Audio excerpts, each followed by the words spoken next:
Ngayon guys, ipakita ko sa inyo paano magpunla ng boto ng okra or lady finger.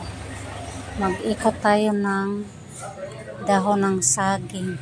Tapos ilalak natin siya sa ng niyog. And tingnan nyo lang yung ginawa ng page.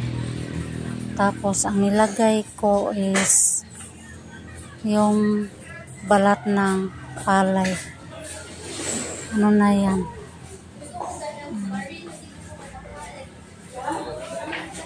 Malambot na yan. Parang malapit na siyang malanta. Doon ako kumukuha sa gilingan ng palay. Tapos yung boto ng okra, binabad ko siya sa tubig. Binasa ko lang siya sa tubig at nilagay sa cotton. Tapos basa yung cotton. After 3 days, ayan, tumubo na yan siya. Tapos saka natin ilalagay dyan.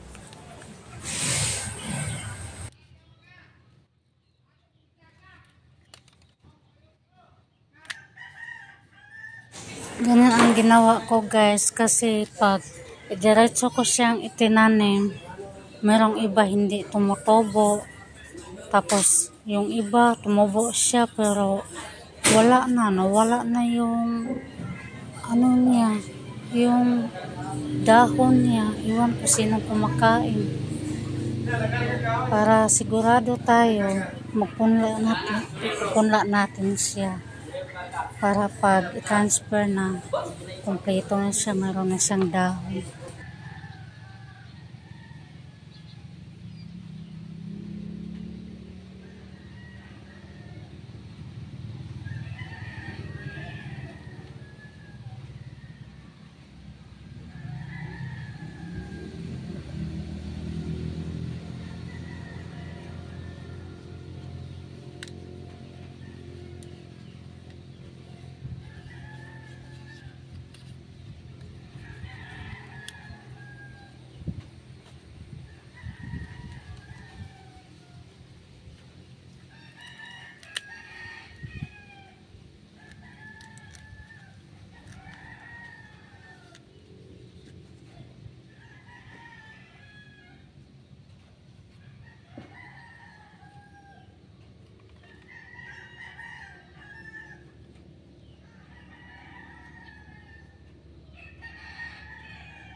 So, diligan natin guys. Tapos, ilalagay siya sa lugar na walang makakapasok. Lalo na yung mga okra natin.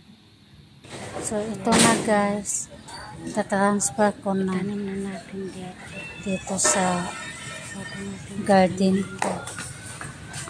Ayan, may yung tumubo na isa. Ayan, pinidiretso ko. Tapos, yung mga kasama niya, hindi na tumubo. Meron siyang tumubo pero nawala na yung dahon. Parang kinakain sila. So maglagay natin. So bago ko itinanim, ilagyan ko muna yung konting pampataba. Ito yung organic fertilizer.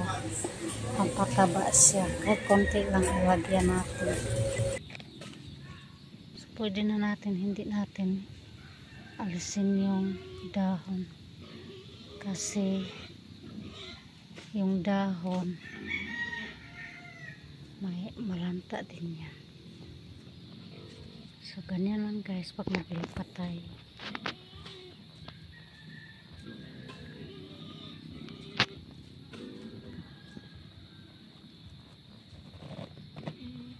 So tamang-tama umuulan.